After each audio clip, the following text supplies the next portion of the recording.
예, 우리 주보에 보시면 올해 제가 표어가 하나님과 플러스 원, 사람과 플러스 원입니다. 하나님과 우리가 하나 되는 것이고 또 너와 내가 하나 되는 그런 것으로 올해 표어로 삼았고 제가 아마 한 달에 걸쳐서 이 설교를 하게 될 것입니다. 오늘은 제가 하나님의 임재, 하나님의 함께하심에 대해서 설교하고 제목은 4개의 손가락입니다. 하나님의 함께하심입니다. 제가 좀 전에 말씀드린 것처럼 우리들이 2018년 첫 번 예배를 드립니다. 우리가 하나님께 예배를 드릴 때 우리가 많이 얘기하는 것 중에 하나가 예배를 통해서 하나님을 만난다고 그렇게 말합니다. 하나님이 우리를 찾아오신다고 그렇게 우리가 믿고 있습니다. 그런데 좀 전에 우리 기도했습니다. 찬송했습니다. 지금 제가 설교하고 있습니다. 좀 있으면 우리 헌금도 할 것입니다. 이런 예배 순서 속에서 하나님이 우리를 찾아오시는 것을 우리가 확연하게 느낄 수 있는가입니다. 우리는 우리가 하는 찬송, 설교, 기도, 어떤 예배 순서로 우리는 분명히 보고 느끼고 확인하고 있습니다. 그러나 이런 예배에 하나님이 함께 하신다, 하나님이 우리를 찾아오셨다는 것은 우리가 사실적으로는 느끼기가 어렵습니다. 확인하기가 쉽지 않다는 겁니다. 그러게 예배를 통해서 하나님이 우리를 찾아오신다는 것이 정말로 사실인가 우리가 그렇게 질문해 봐야 합니다. 그러나 우리 가운데 예배를 통해서 하나님을 깊이 만난 분들이 있습니다. 하나님이 주신 감동입니다. 이건 내가 만난 하나님, 그 하나님으로 인해서 예배를 통해서 깊이 만난 분들이 계십니다. 어떤 분은 또 이렇게 말씀하십니다. 하나님을 통해서 예배를 통해서 하나님을 만났습니다. 그런데 제가 가만히 생각해 보니까 그때 그것이 나의 감정이었던 것 같습니다. 그렇게 말하는 분들도 있습니다. 어떤 분은 예배를 드렸는데 아무런 감동과 감격이 없었습니다. 느낌이 없었습니다. 근데 집에 돌아가서 가만히 생각해 보니까 하나님이 그때의 자신과 함께 하셨던 것을 기억하기도 합니다. 그러게 도대체 하나님이 우리와 함께 하신다는 것이 무엇인가, 어떤 것인가를 우리가 분명하게 알아야 한다는 겁니다. 그것을 갖고 우리가 2018년 예배를 드릴 때 우리의 예배는 풍성해질 수밖에 없습니다. 본문이 오늘 이렇게 말씀을 시작합니다. 24절입니다. 나는 이제 너희를 위하여 받는 괴로움을 기뻐하고 그리스도의 남은 고난을 그의 몸된 교회를 위하여 내 육체에 채우노라. 바울은 지금 우리에게 무엇이라고 얘기하고 있냐면 내가 다른 사람을 위해서 고난을 당하겠다는 겁니다. 더 나아가서 그것뿐만 아니라 예수 그리스도가 십자가에 당하신 그 고난, 남은 고난을 내가 교회를 위해서 내 스스로 고난을 받겠다고 그렇게 이야기하고 있습니다. 이 말씀을 우리가 들으면서 굉장히 당황할 수밖에 없습니다. 바울은 고난을 자초하고 있다는 겁니다. 받겠다고 이야기하고 있는 겁니다. 그런데 여론조사에 보면 왜 당신이 크리스찬이 되고 왜 예배를 드립니까 할 때에 40%가 마음의 평안을 얻기 위함이다, 행복을 얻기 위함이다, 위로받기 위함이라고 그렇게 대답을 했습니다. 그렇다면 오늘 우리가 예배드리는 가장 큰 이유와 목적은 하나님의 위로하심입니다. 하나님이 주신 평안입니다. 그런데 오히려 지금 바울은 반대로 얘기하고 있습니다. 그 평안을 버리고 위로를 버리고 내 스스로 고난을 찾아가겠다고, 그것도 교회를 위해서, 다른 사람을 위해서 찾아가겠다고 그렇게 말하고 있기 때문입니다. 그러기에 바울이 대단한 것 같습니다. 우리의 신앙은 약한 것 같습니다. 그러나 그렇지 않다는 겁니다. 바울과 우리는 똑같습니다. 하나의 차이도 없다는 겁니다. 어떤 의미가 되냐면 만약에 바울과 우리가 하나님을 위한 선한 것을 만들어낸다면 우리는 하나님이 된다는 겁니다. 제가 무엇을 말씀드리냐면 바울과 우리가 하나님을 위해서 선한 것을 만들어낸다면 우리는 하나님과 같은 존재라는 겁니다. 우리의 모든 것은 악입니다. 이걸 잊지 마시라는 겁니다. 오늘 하나님이 우리를 찾아와서 예배를 받으시지만 우리 자체는 악이라는 걸 잊지 마시라는 겁니다. 오늘 바울이 내가 다른 사람을 위해서, 교회를 위해서 고난을 받겠다고 하는 것은 하나님의 은혜로만 가능하다는 것을 우리에게 가르쳐주고 있는 것입니다. 우리는 악한 사람이라는 겁니다. 죄인이라는 겁니다. 제가 이렇게 설명을 합니다. 제가 며칠 전에 그 기사 난 것을 보니까 김동길 교수가 김수환 추경에 대한 글을 썼습니다. 그 내용 중에 일부가 뭐냐면 신문 기자들이 김수환 추기경이 여러 외국어를 잘한다는 말을 들었습니다. 그러니까 기자들이 물었습니다. 김수환 추기경에게 추기경님은 어떤 나라 말을 가장 잘하십니까? 근데 추기경이 이렇게 대답합니다. 나는 거짓말을 가장 잘합니다.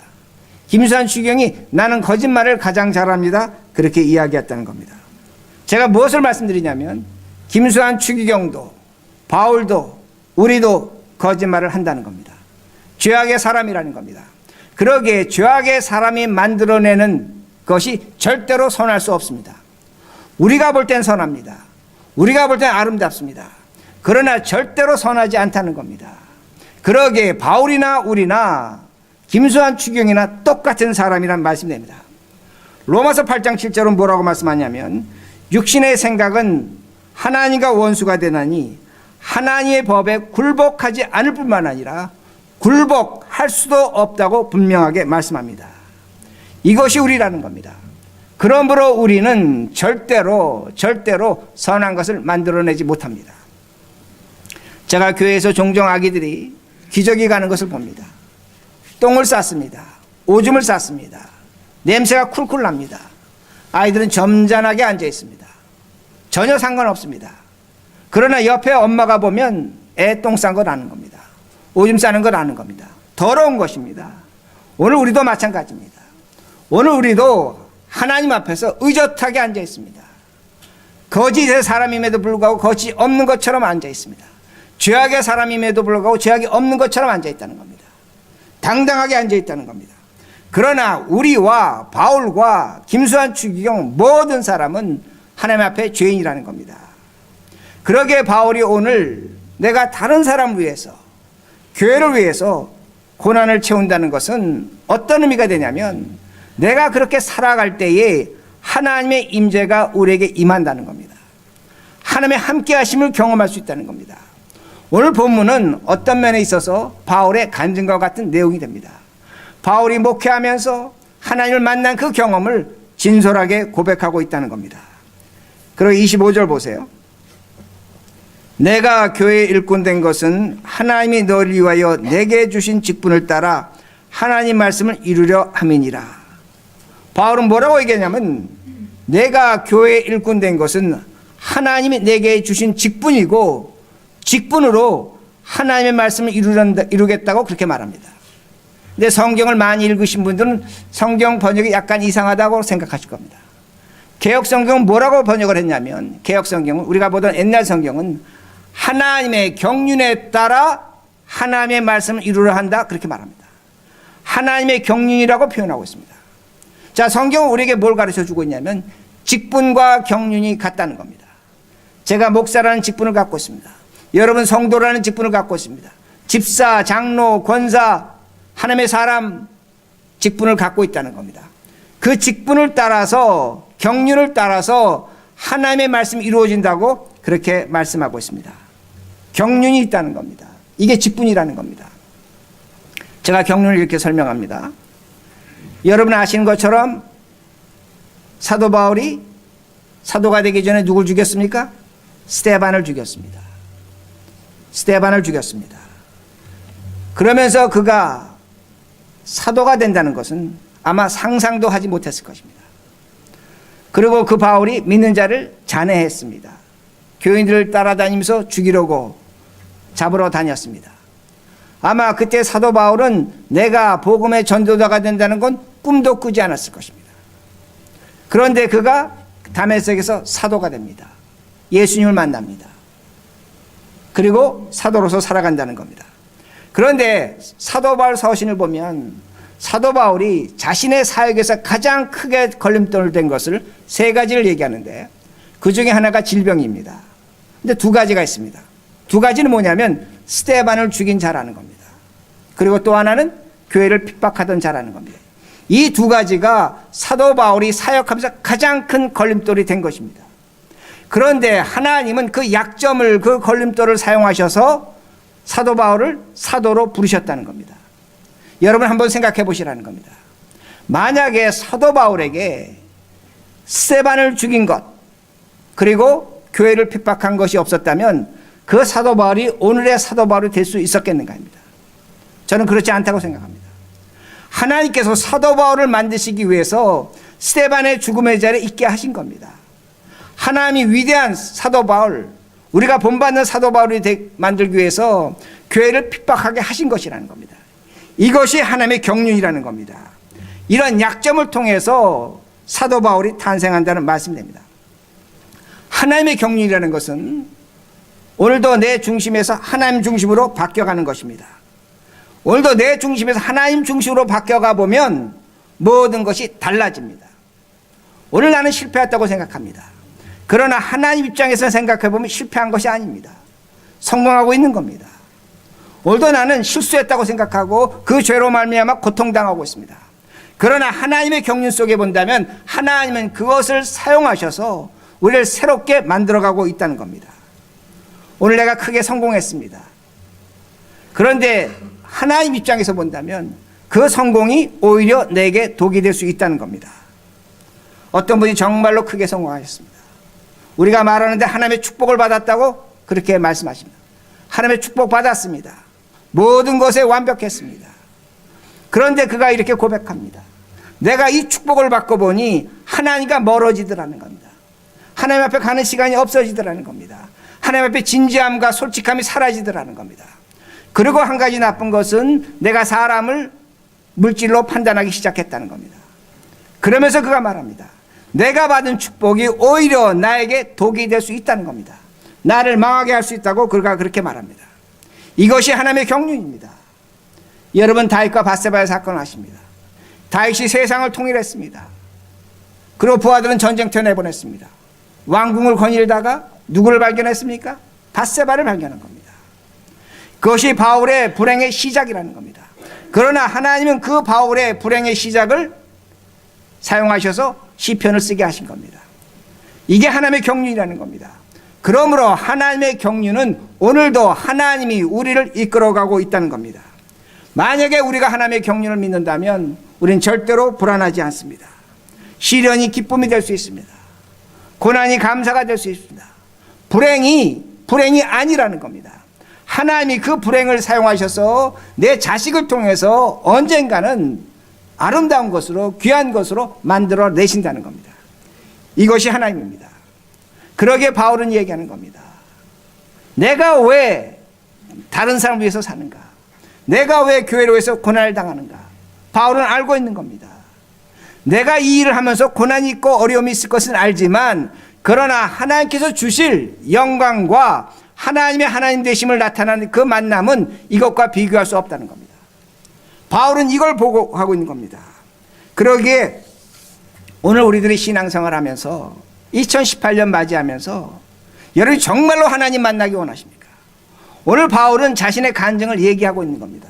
뭐라고 얘기하고 있냐면 사람을 위해 살라는 겁니다. 교회를 위해 살라는 겁니다. 너희들이 그렇게 할 때 내가 만난 하나님, 내가 경험한 하나님을 만날 수 있다고 그렇게 이야기합니다. 이게 하나님의 인재라는 겁니다. 근데 바울이 26절에 또 이렇게 얘기합니다. 26절 이 비밀은 만세와 만대로부터 감추어졌던 것인데 이제는 그의 성도들에게 나타났고, 바울이 뭐라고 얘기하냐면 이 경륜의 비밀은 만세 전에 감추어졌다는 겁니다. 오늘 나를 믿는 사람으로, 저를 목사로, 여러분을 장로로, 집사로, 신도로 부르신 것은 하나님의 만세 전에 감추어졌던 비밀이라는 겁니다. 신비라는 겁니다. 여기서 지금 비밀 이렇게 말씀합니다. 헬라 성경은 무스테리온입니다.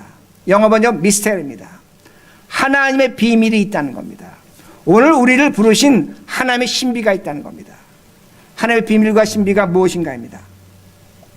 누가복음 8장 10절을 보면 예수님이 제자들에게 이렇게 말씀하십니다. 내가 너희들에게 천국의 비밀을 알려주겠다. 그런데 이 비밀은 너희들만 알아야 된다. 너희들만 알아야 된다. 다른 사람들이 알아들을까 봐 내가 이 비밀을 비유로 말하겠다. 그러기에 다른 사람이 내가 말한 것을 보아도 보지 못하고 들어도 깨닫지 못한다고 말씀합니다. 이게 비밀이라는 겁니다. 하나님이 오늘 우리에게 비밀을 주셨습니다. 지금 여러분은 비밀을 갖고 있는 겁니다. 예배 드리고 있는 겁니다. 여러분 한번 생각해 보시기 바랍니다. 왜 추운 날 이 자리에 와서 예배를 드립니까? 왜 헌금하고 있습니까? 왜 제가 지금 설교하는 걸 하나님의 음성으로 듣고 있습니까? 밖에 나가서 얘기해 보시기 바랍니다. 세상 사람들이 정신 나갔다고 합니다. 이 추운 날 모터로 차 몰고 멀리 가서 예배 드리고 파킹조차 불편한데 왜 예배를 드리는가? 무엇 때문에 그렇게 고생하는가? 이유는 딱 하나입니다. 그들에게는 하나님의 비밀이 없는 겁니다. 하나님의 신비가 없는 겁니다. 우리에게는 하나님의 비밀이 있는 겁니다. 하나님의 신비가 있는 겁니다. 그러기에 우리가 예배를 드리는 겁니다. 그러기에 26절 후반절에 그의 성도들에게 나타났고, 여러분은 하나님의 비밀을 갖고 있습니다. 여기서 나타났다는 것은 어두운 밤에 큰 불빛이 나타나는 겁니다. 그러니까 오늘 우리가 예배 드리는 이 사건 하나로만도 여러분은 하나님의 비밀을 맡은 자입니다. 하나님의 비밀을 알고 있는 자들입니다. 그러기에 우리는 하나님의 임재를, 하나님의 찾아오심을 분명하게 느낄 수 있다는 겁니다. 그러기에 우리가 이 비밀을 봐야 합니다. 자, 이렇게 설명합니다. 어떤 사람 소경이 있습니다. 태어나면서 소경입니다. 소경은 눈을 뜨면 뭘 봅니까? 그가 보는 세계는 암흑세계입니다. 아무것도 보지 못합니다. 그런데 그 소경이 눈을 떴습니다. 소경이 눈을 뜨고 저 스테인 글라스를 바라봅니다. 정말로 아름다운 색깔입니다. 저 푸른 하늘을 바라봅니다. 꽃을 바라봅니다. 자기가 바라봤던 세상, 암흑의 세계인데 눈을 뜨고 보니까 세상이 너무나 화려하다는 겁니다. 아름답다는 겁니다. 마찬가지입니다. 이 세상엔 영적 소경이 있습니다. 영적 소경은 세상을 바라봅니다. 똑같이 바라봅니다. 그러나 그에게는 세상은 단순합니다. 그저 세상일 뿐입니다. 그러나 우리들이 이 세상을 바라보는 것은 하나님의 시각으로 바라볼 때 완전히 다른 세상입니다. 세상이 똑같지 않다는 겁니다. 하나님의 임재를 확인하면 내가 지금 바라보는 세상, 2018년 1월 7일이라는 세상은 사람들이 바라보는, 세상 사람들이 바라보는 세상과 절대로 똑같지 않습니다. 다를 수밖에 없다는 겁니다. 그래서 다시 말씀드립니다. 바울이 스데반을 죽였습니다. 죽인 자와 살인자와 마찬가지입니다. 그런데 그가 예수를 만나고 눈이 떠지니까 똑같은 세상에 살았지만 그는 예수를 위해서 죽습니다. 여러분 거라사의 광인 잘 아십니다. 그가 귀신 들린 자입니다. 군대 귀신 들린 자입니다. 예수를 만났습니다. 그런데 그가 예수를 만난 후에 자신의 고향에 돌아가 하나님의 말씀을 전하는 자가 됐다는 겁니다. 그가 살던 세상 시간과 공간은 하나도 변하지 않았습니다. 그러나 예수를 만나니까 그 세상이 달라지는 겁니다. 새로워진다는 그 말씀입니다. 영적 소경에서 벗어났다는 겁니다. 그러기에 하나님의 비밀 신비를 가진 우리들은 다음과 같이 살아야 합니다. 28절, 이 말씀은 올해 우리 표어기 때문에 우리 한 목소리로 크게 읽겠습니다. 28절, 우리가 어떻게 살 건가? 시작. 우리가 그를 전파하여 각 사람을 권하고 모든 지혜로 각 사람을 가르치면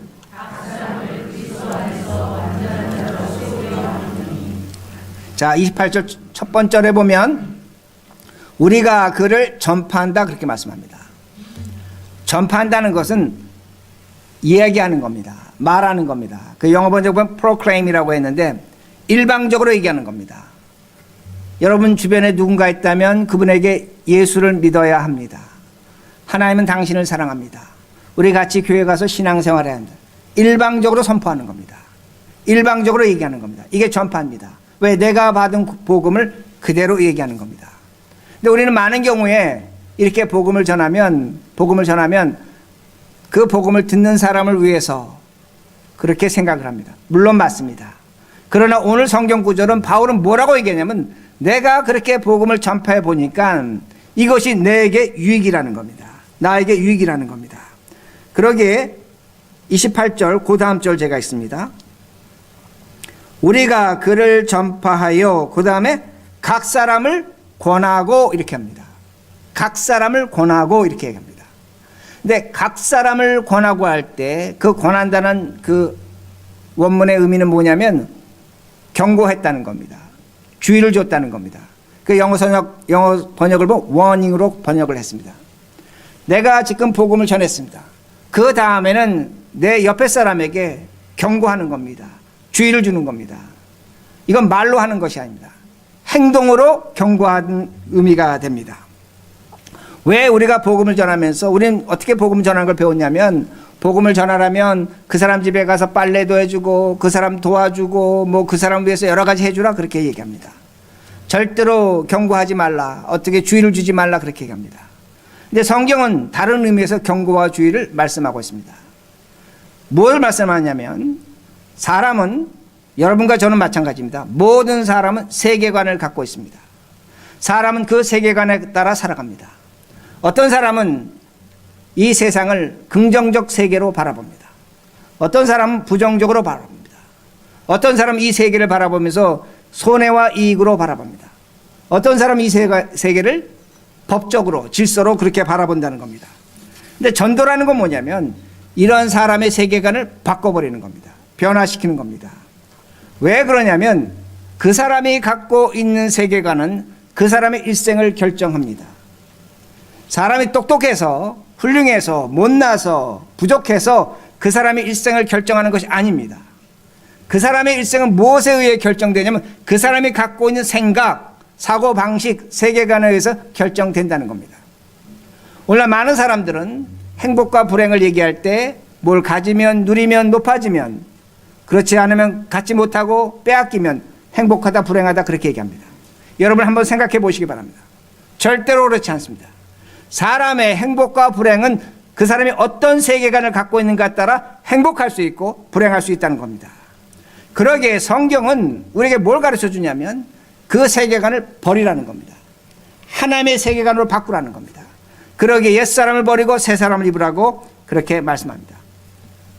우리는, 사람은 세계관의 노예로 살아가는 겁니다. 그러기에 그걸 버리지 못하는 겁니다. 그걸 끝까지 끼고 가는 겁니다. 성화라는 건 뭐냐면, 변화라는 건 뭐냐면, 그 세계관을 버리고 그리스도의 세계관으로 들어와서 달라지는 삶을 의미합니다.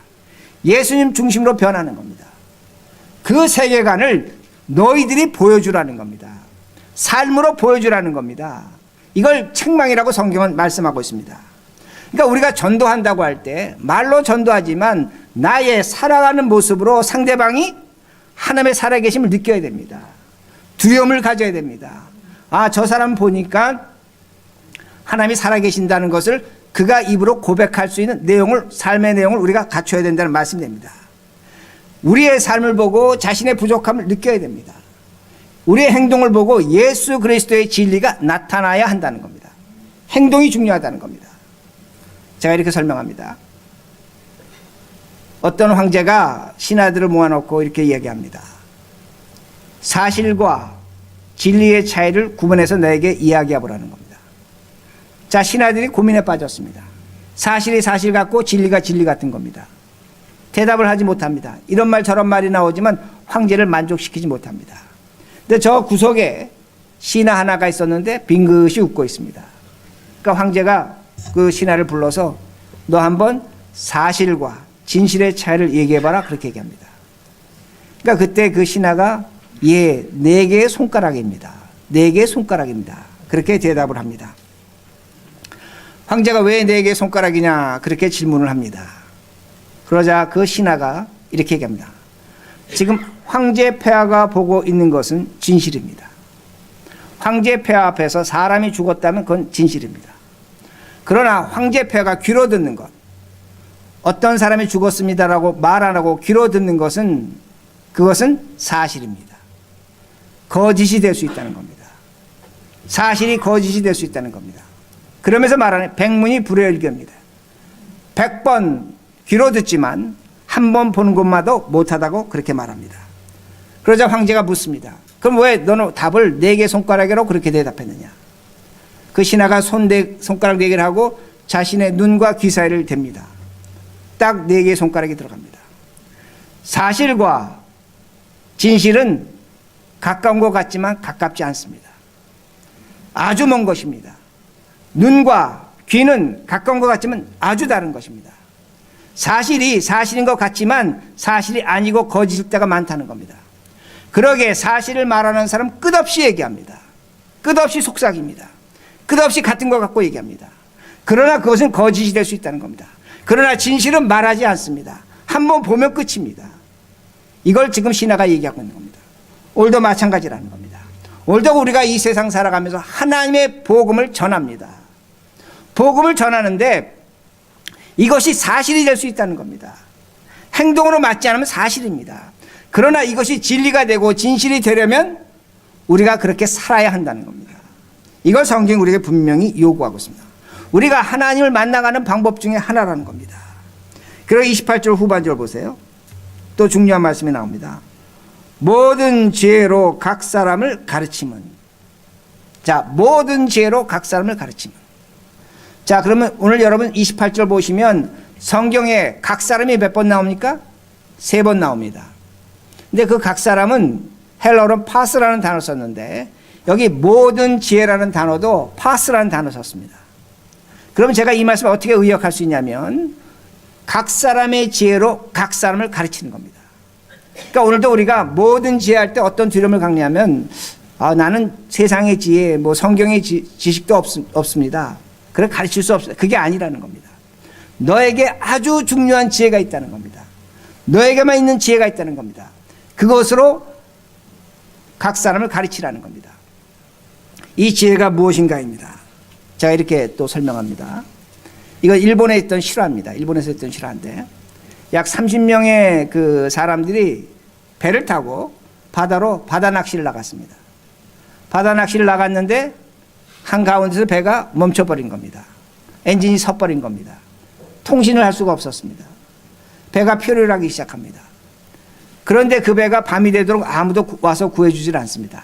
밤이 되니까 파도는 높아지고 사람들이 점점 불안해지기 시작합니다. 배가 어디로 가는지를 모르는 겁니다. 그러니까 사람들이 생각하기를 우리가 있다는 걸 알리기 위해서 우리가 불을 켜자. 배에서 불을 켰습니다. 불을 켜서 누군가 지나가는 사람이 보면 우리가 떠내려가는 줄 알 것이니까 우리를 구해줄 것이다. 그런데 아무도 오지 않습니다. 근데 그때 한 사람이 벼랑간 소리를 칩니다. 불 다 끄라는 겁니다. 배불 다 끄라는 겁니다. 배불을 다 껐습니다. 그리고 조금 있다 보니까 저 육지에 불빛이 보이는 겁니다. 그리고 그들은 그쪽을 향해서 배를 최선을 다해서 몰고 나가서 살아났다고 그렇게 말합니다. 이게 지혜라는 겁니다. 우리가 오늘 복음을 전하면서 지혜가 있어야 되는데 어떤 성경의 지식, 말씀의 지식, 뭐 어떤 그런 지식이 아닙니다. 뭘 말씀하고 있냐면 네 마음속에 불을 끄라라는 겁니다. 너 마음에 불을 꺼버리라는 겁니다. 오늘도 우리는 갈등이 있고 고민이 있고 염려가 있고 수많은 것이 있습니다. 그걸 갖고 있으니까 복음을 전하는데 하나님 만나는데 방해가 되는 겁니다. 그 불을 활활 키우는 겁니다. 그 불을 키우면 예수 그리스도의 불빛을 보지 못하는 겁니다. 말씀의 불빛을 보지 못하는 겁니다. 그러기에 그런 불이 있다면 참아야 합니다. 인내해야 됩니다. 그 불을 끄려고 노력해야 됩니다. 말씀을 가까이 해야 됩니다. 기도해야 합니다. 그러면 말씀의 불빛이 보이는 겁니다. 예수 그리스도의 구원의 빛이 보이는 겁니다. 그를 향해서 가라는 겁니다. 이게 전도라고 말씀합니다. 그리고 오늘 마지막 말씀에 뭐라고 얘기하냐면 너희들이 그렇게 살 때에 그 각 사람을 온전하게 한다고 그렇게 말씀합니다. 그러게 오늘 말씀에 나타나는 것이 뭡니까? 하나님과 플러스 원 하는 겁니다. 사람과 플러스 원 하는 겁니다. 그러기에 마지막 29절 말씀이 나오는데 이 말씀은 바울의 정말로 경험적인 고백이고 또한 저의 개인적인 고백도 되고 우리 모두의 고백이 되어야 됩니다. 29절을 한 목소리로 크게 읽겠습니다. 시작. 이를 위하여 나도 내 속에서 능력으로 역사하시는 의의 역사를 따라 힘을 다하여 수고하노라. 바울이 뭐라고 얘기합니까? 내가 복음을 전한다는 겁니다. 수고한다는 겁니다. 최선을 다한다는 겁니다. 근데 바울은 고백합니다. 그것이 내가 아니라 내 안에 있는 하나님이라는 겁니다. 성령의 역사라는 겁니다. 그것으로 나는 복음을 전한다고 그렇게 말씀하고 있습니다. 그러기에 제가 말씀을 정리합니다. 우리가 2018년 첫 번 예배를 드립니다. 예배를 통해서 여러분의 하나님의 임재가 확인되기를 원하십니까? 다른 것이 아닙니다. 오늘도 바울은 그 방법을 우리에게 가르쳐 줍니다. 사람을 위해서, 교회를 위해서 내 자신이 고난을 당하겠다는 겁니다. 그러나 과정이 있는 겁니다. 그 과정을 통해서 바울은 마지막에 고백합니다. 내가 복음을 전하는데 내가 전하는 것이 아니라 내 안에 있는 하나님이 전한다고 분명히 고백합니다. 하나님이 크게 나타나는 겁니다. 그러기에 오늘 우리들이 이 말씀을 통해서 하나님이 도대체 어디 계신가? 하나님 무엇 하시는가? 오늘도 내가 이렇게 예배 드렸는데 하나님 어느 자리에 계신가? 아닙니다. 우리가 이 말씀대로 올 한 해를 한번 살아본다면 하나님의 임재가 크게 나타날 것이고 우리가 하나님을 경험하게 될 것입니다. 이렇게 살아가시는 우리 모두가 되기를 간절히 바랍니다.